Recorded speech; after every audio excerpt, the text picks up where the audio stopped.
हाय बच्चों, कैसे हैं आप सब। एक बार फिर मैं आपके साथ आपका प्रिय अध्यापक अरुण कुमार। बच्चों, हम बात कर रहे थे द्वितीय पाठ की और लेसन था हमारा वाक्य बोध। मैंने आपसे बात की थी कि वाक्य किसे कहते हैं। वाक्य शब्दों का एक सार्थक समूह होता है, अर्थात शब्दों का एक ऐसा समूह जिसका कोई मीनिंग निकलता हो, जिसका कोई अर्थ निकलता हो।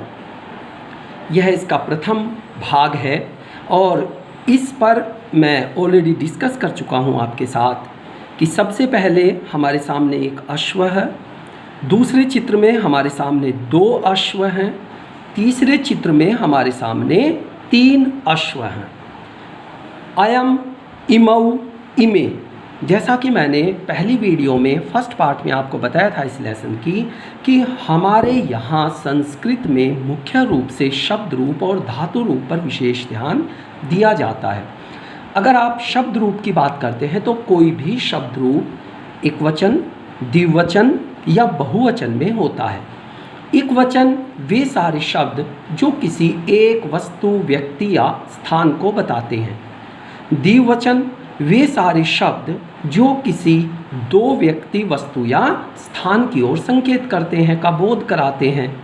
और बहुवचन वे सारे शब्द होते हैं जो किसी व्यक्ति, वस्तु, स्थान की और संकेत तो करते हैं, उसका बोध तो कराते हैं, उसका भान तो कराते हैं, किंतु वे 1 या 2 से अधिक होने चाहिए। अर्थात अगर 1 है तो एकवचन है, 2 है तो द्विवचन है और 2 से ज़्यादा है तो बहुवचन कहलाता है। यहाँ पर हम वाक्य बोध में यही सीख रहे हैं कि हमारे सामने चित्र में एक घोड़ा है तो अयम शब्द का प्रयोग किया गया है, 2 घोड़े हैं तो इमौ शब्द का प्रयोग किया गया है और 3 घोड़े हैं तो इमे शब्द का प्रयोग किया गया है। मैं चाहता हूं कि क्यों ना हम सबसे पहले शब्द रूप देख लें। चलिए, मैं सबसे पहले आपके साथ डिस्कस करना चाहता हूं एक शब्द रूप। यह आप देख रहे हैं इदम शब्द, जहां पर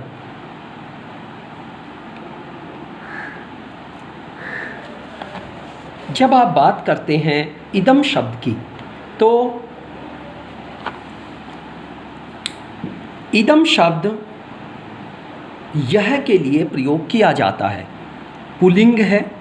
पुल्लिंग का अर्थ होता है, क्योंकि हम जानते हैं कि स्त्रीलिंग, पुल्लिंग वे सारे शब्द जो किसी स्त्री का बोध कराते हैं स्त्रीलिंग कहलाते हैं। वे सारे शब्द जो किसी पुरुष का बोध कराते हैं पुल्लिंग कहलाते हैं। तो घोड़ा एक पुल्लिंग शब्द है, इसीलिए वहाँ पर इदम शब्द का प्रयोग किया गया है। तो चलिए विभक्ति में देखते हैं।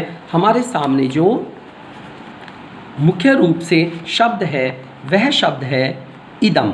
इदम के रूप कैसे चलेंगे? सबसे पहले प्रथमा विभक्ति है। एक साइड में आप देख रहे हैं कि विभक्ति लिखी हुई है। तो प्रथमा विभक्ति में अर्थात प्रथम जो इसका पार्ट बनेगा, हिस्सा बनेगा, प्रथम विभक्ति होगी एकवचन, द्विवचन, बहुवचन में। तो चलिए, अयम यह, इमौ ये दोनों, इमे ये सब। द्वितीय विभक्ति में क्या बनेगा? इमम इसको, क्योंकि हम जानते हैं कर्ता और कारक आदि, कारक चिन्ह आदि कर्ता ने कर्म को करण ने से के द्वारा संप्रदान के लिए अपादान से संबंध का के की अधिकरण में पर संबोधन हे अरे भो की पहचान। तो हम यहाँ कारक के साथ, उसके चिन्ह के साथ उसका मीनिंग निकालते हुए चलेंगे। सबसे पहला शब्द है अयम। अयम यह, इमौ ये दोनों, इमे ये सब। इमम द्वितीय विभक्ति में, क्योंकि द्वितीय विभक्ति का चिन्ह क्या है? कर्ता ने कर्म को अर्थात द्वितीय विभक्ति यहाँ कर्म को का संकेत करेगी। इमम इसको, इमौ इन दोनों को, ईमान इन सब को। तृतीया में क्या आता है?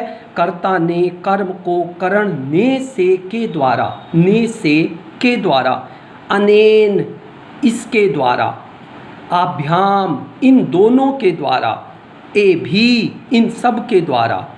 चतुर्थी विभक्ति में क्या होता है? के लिए। जैसे ओम नमः शिवाय, तो शिवाय में शिव शब्द की चतुर्थी विभक्ति है, के लिए के, शिवाय अर्थात शिव के लिए, तो यहाँ अस्मै इसके लिए, आभ्याम इन दोनों के लिए, एभ्य इन सब के लिए। फिर पंचमी विभक्ति में क्या है, से अर्थात एक वस्तु का दूसरी वस्तु से अलग हो जाना या दूर हो जाना।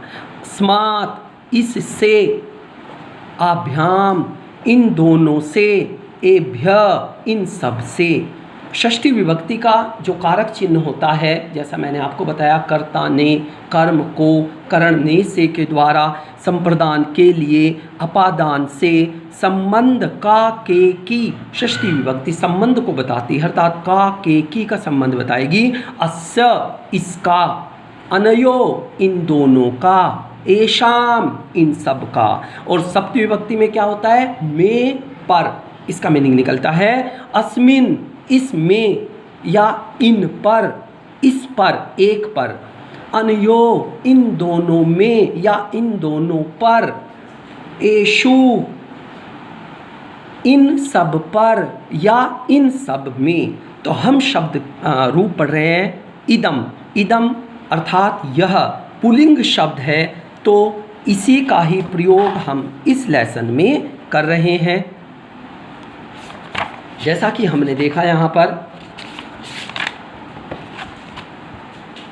शब्द था हमारा अयम।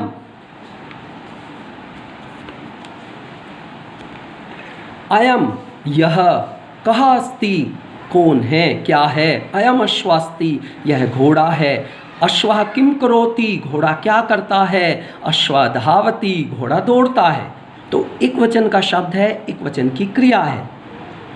इमौ, जैसा कि हमने वहाँ शब्द रूप में पढ़ा, अयम एक के लिए है, इमौ दो के लिए है। इमौ कौ स्था, इमौ भी द्विवचन है, कौ भी दो वचन है, क्योंकि कह शब्द का द्विवचन कौ बनेगा। स्था अस्ति का द्विवचन, यहाँ पर प्रथमा विभक्ति द्विवचन में स्तः बनेगा। इमौ कौ स्तः, ये दोनों कौन है, ये दोनों क्या हैं। इमौ ये दोनों, अश्वौ अर्थात अश्व घोड़े का, जैसे रामः रामौ, अश्वः अश्वौ अर्थात द्वितीय विभक्ति में चल रहा है, दो के लिए स्तः है, ये दोनों घोड़े हैं। अश्वौ किम कुरुतः घोड़े क्या करते हैं। अब ध्यान से देखिएगा, क्योंकि जो हमारी विभक्ति द्वितीय वचन में है, फिर क्रिया भी हमें उसी तरह एक वचन द्विवचन में लानी पड़ेगी। अश्वौ धावता दोनों घोड़े दौड़ते हैं। इमे के संति, संति क्योंकि शब्द रूप कैसे चले, अस्ति है, स्त हैं दो, और संति बहुत सारे हैं। इमे के संति ये सब कौन हैं, क्या हैं। इमे अश्वा संति ये सब घोड़े हैं। अश्वा किम कुर्वन्ति, कुर्वन्ति यहाँ पर एक वचन द्विवचन और बहुवचन में शब्द बना है। करोति कुरुतः कुर्वन्ति, ध्यान से देखिएगा, करोति करता है, कुरुतः दो करते हैं, कुर्वन्ति दो से ज़्यादा करते हैं। अश्वाः क्योंकि यह शब्द है अश्वा, अश्वौ, अश्वा, तो अश्वा बहुवचन में बना हुआ है, कुर्वन्ति भी बहुवचन में बना हुआ है। अश्वा किम कुर्वन्ति ये सब घोड़े क्या करते हैं। अश्वा धावन्ति, धावती धावता धावन्ति, अश्वा बहुवचन है तो धावन्ति भी बहुवचन है। मैं आपको कई बार ये बात समझा चुका हूँ कि यदि हमारा कर्ता, वाक्य का कर्ता एक वचन है तो क्रिया भी एक वचन होगी, यदि कर्ता द्विवचन है तो क्रिया भी द्विवचन होगी, और यदि कर्ता बहुवचन है तो क्रिया भी बहुवचन होगी। संस्कृत में इस बात का विशेष ध्यान रखना होता है। तो शब्द बना हमारा अश्वः एक वचन, धावती एक वचन, अश्वौ दो घोड़े क्योंकि द्विवचन हो गया, तो धावतः धावती शब्द का द्विवचन हो गया। अश्वा, अश्व का बहुवचन हो गया। धावन्ती, धावती शब्द जो क्रिया है हमारी उसका बहुवचन हो गया। अश्वा धावती घोड़ा दौड़ता है। अश्वौ धावता दो घोड़े दौड़ते हैं। अश्वा धावन्ती दो से ज़्यादा घोड़े दौड़ते हैं। तो आप सभी बच्चों से पुनः ये प्रार्थना है, अभिभावकों से प्रार्थना है कि आप अपने बच्चों को अच्छी तरह यह विषय समझाएं, संस्कृत का प्रयोग करें। जो आपको समझ नहीं आता है आप इस वीडियो के कमेंट में डालें या मुझसे मिल सकते हैं। धन्यवाद। Thank you.